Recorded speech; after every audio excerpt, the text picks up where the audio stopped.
ओम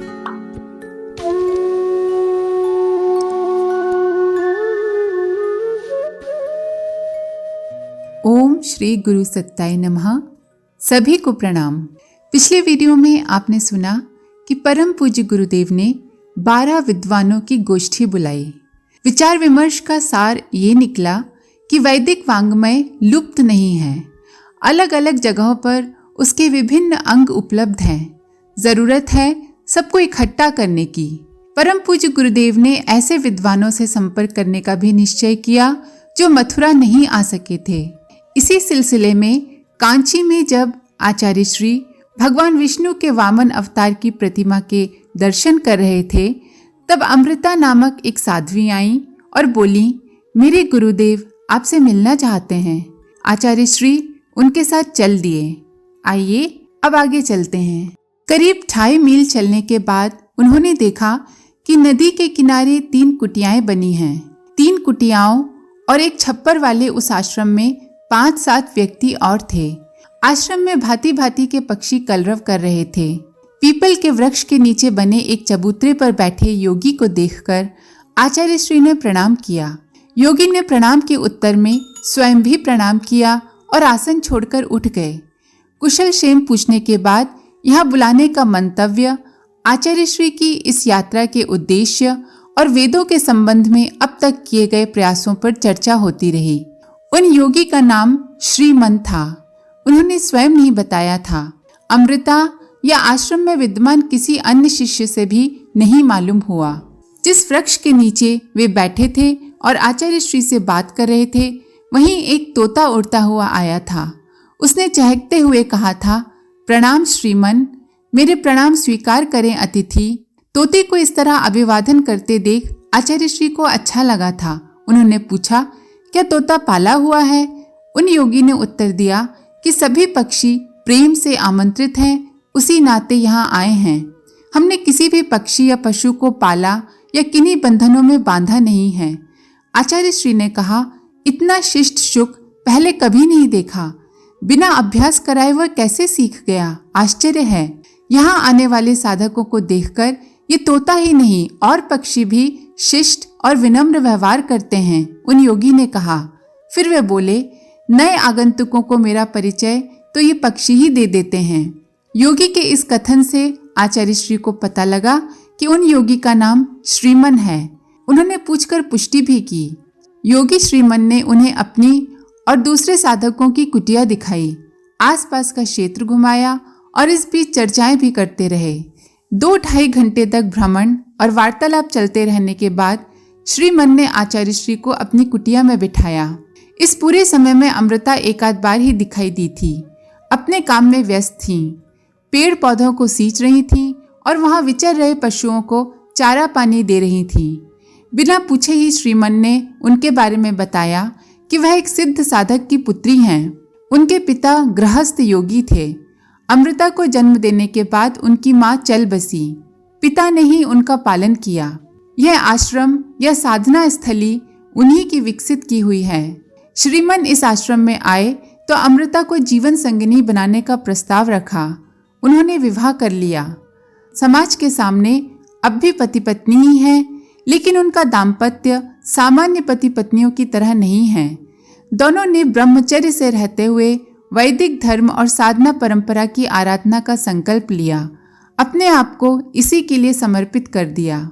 योगी श्रीमन ने यह जानकारी कुटिया के भीतर बैठकर ही दी थी।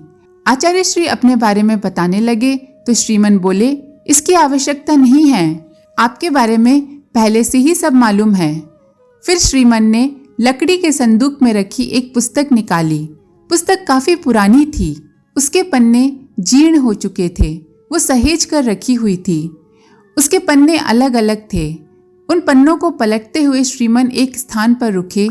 वहां से 8-10 पन्ने निकाले और उन्हें पढ़ने के लिए कहा। इन पन्नों को आचार्य श्री ने पढ़ना शुरू किया तो विस्मित हो गए। संक्षेप में उनका अब तक का इतिहास उन पन्नों में लिखा हुआ था। उसमें आचार्य श्री के यहाँ आने की बात भी थी। आचार्य श्री ने पूछा कि आगे के बारे में कुछ क्यों नहीं लिखा हुआ है। योगी ने कहा कि भविष्य कई बातों पर निर्भर करता है, वह ब्रह्मा के सिवा किसी को नहीं मालूम। फिर आप तो अपने गुरु के हाथों में यंत्र मात्र हैं, जैसा उपयुक्त समझेंगे वो घुमाएंगे। श्रीमन ने बताया कि पिछले 12 वर्ष से वे ये आश्रम छोड़कर कहीं नहीं गए हैं। इसकी आवश्यकता भी नहीं हुई। यहाँ आने वाले साधक सब व्यवस्थाएं कर जाते हैं। उन साधकों की देखभाल के अलावा बाहर से थोड़ी बहुत आवश्यक लगने वाली व्यवस्था अमृता ही कर लेती हैं। श्रीमन और आचार्य श्री दक्षिण भारत की आर्ष गरिमा और सांस्कृतिक वैभव के अलावा दूसरे विषयों पर देर तक चर्चा करते रहे। चलते समय श्रीमन ने उन्हें वेदों के संहिता भाग के कुछ अंश भेंट किए। भेंट करते हुए उन्होंने कहा कि मेरे गुरुदेव ने उपयुक्त व्यक्ति के आने पर इन्हें सौंप देने के लिए कहा था। आप इधर आए तो संकेत मिलने लगे और अपने गुरु के सौंपे दायित्व को इस तरह पूरा कर दिया। स्वामी रंगनाथानंद से हुई चर्चा का प्रसंग भी चला। योगी श्रीमन ने उस रहस्य को जानने की उत्कंठा जताई। आचार्य श्री ने बताया कि कामकोटि मठ आते हुए इसका समाधान हो गया। वेद व्यास, विश्वामित्र, वशिष्ठ आदि नाम किन्हीं व्यक्तियों के नहीं हैं। ये ऋषि सत्ताओं के लिए प्रयुक्त किए गए संबोधन हैं। इनके रहस्य को साधना में गति होते हुए ही समझा जा सकता है। उन्होंने कहा कि वेद व्यास सहित 7 विभूतियों के चिरंजीव होने का उल्लेख आता है। इसका अर्थ ये नहीं है कि वे शरीर से जीवित हैं। शरीर मरण धर्मा है, उसका जन्म हुआ है तो मृत्यु भी निश्चित है। राम, कृष्ण और बुद्ध जैसे अवतारी सत्ताएं अमर नहीं हो सकी तो वेद व्यास, हनुमान, विभीषण, अश्वत्थामा आदि शरीर से अमर कैसे हो सकते हैं? उनके अमर होने का भाव यही है कि वे जिस आध्यात्मिक सत्य का प्रतिनिधित्व करते हैं उसे व्यक्त करने वाली प्रवृत्तियां निरंतर चलती रहेंगी। मथुरा में वेदों के प्रकाशन की व्यवस्था बन गई थी। अगस्त 1959 तक ऋग्वेद के 3 भाग और यजुर्वेद सामवेद के एक भाग प्रकाशित हो गए थे। वैदिक विद्वानों से विमर्श के लिए आचार्य श्री बीच बीच में प्रवास पर जाते थे। मथुरा में रहते तक उनका अधिकांश समय इस वांग्मय के संकलन संपादन में ही व्यतीत होता था। पत्रिकाओं और साहित्य के संपादन का दायित्व माताजी निभाने लगी थीं। पत्रिका में संपादक के रूप में उनका नाम देने का निश्चय हुआ। ये बात छिड़ी ही थी कि माताजी ने संकोच किया। उन्होंने कहा, साहब, आपके सामने मुझे अपने आप को कहीं भी व्यक्त नहीं करना है। मुझे आपके शिष्य अनुयायी की तरह ही काम करने दीजिए। नाम से दूर रखिए। ये क्यों सोचती हो कि इससे ख्याति मिलेगी? आचार्य श्री ने विनोद किया।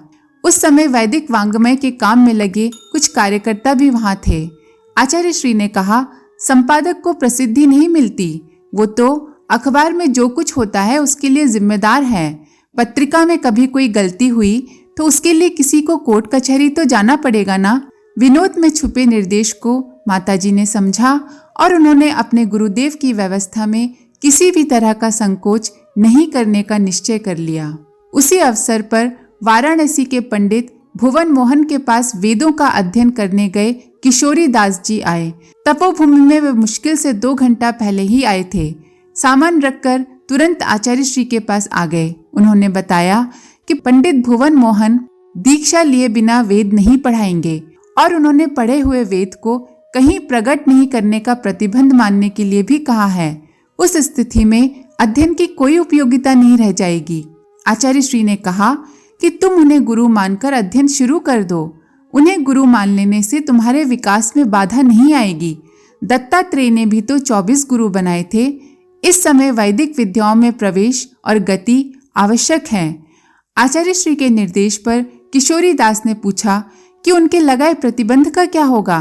प्रतिबंध तोड़ा तो वह अपराध नहीं होगा क्या? इतनी दूर की क्यों सोचते हो? अभी वेद पढ़ो, आचार्य श्री ने कहा। फिर उन्होंने किशोरी की ओर देखा। वो उदास से लग रहे थे। आचार्य श्री ने उनको उदास देखा तो कहने लगे, अभी से अपराध बोध हो रहा है तो एक बात ध्यान रखो। कुमारिल भट्ट ने वैदिक धर्म की रक्षा के लिए बौद्ध विहार में बौद्ध भिक्षु से शिक्षा ली थी। बौद्ध ग्रंथों का अध्ययन किया था। उस अध्ययन के आधार पर ही बौद्ध मत में आ गई जड़ता और मतवाद का खंडन किया था। फिर गुरु के प्रति हुए अपराध का प्रायश्चित भी किया था। बहुत चिंतित हो तो अपने लिए भी ऐसा मार्ग सोच सकते हो, लेकिन निश्चिंत रहो, तुम्हारे सामने किसी प्रकार की दुविधा नहीं आएगी। अक्टूबर 1959 से अखंड ज्योति और साहित्य के संपादन का दायित्व माताजी संभालने लगी थीं। ये दायित्व पूरी तरह वही निभा रही थीं। इस बीच आचार्य श्री दक्षिण भारत का एक दौरा करके आ गए थे। आचार्य श्री अभी कुछ महीने मथुरा ही थे, लेकिन उन्होंने व्यवस्था से अपने आप को अलग कर लिया था। अधिक समय वे आर्ष साहित्य के अनुवाद, संपादन और प्रकाशन की व्यवस्था में लगा रहे थे। 1960 की वसंत पंचमी से पहले की कोई तिथि थी। भूदान आंदोलन के प्रणेता और पूरे देश की पैदल यात्रा पर निकले आचार्य विनोबा भावे का एक प्रतिनिधि आचार्य श्री के पास आया। वह संदेश लाया था कि विनोबा जी उनसे भेंट करना चाहते हैं। वे पद यात्रा पर हैं, इसलिए स्वयं चलकर मथुरा तक नहीं आ सकते हैं। आप ही उनसे मिलने चलें तो बेहतर होगा। आज के लिए इतना ही। आप सभी का धन्यवाद। ओम शांति। हमारे YouTube चैनल को सब्सक्राइब करें और बेल आइकन को दबाकर ऑल पर क्लिक करें ताकि नोटिफिकेशंस आपको मिलती रहें।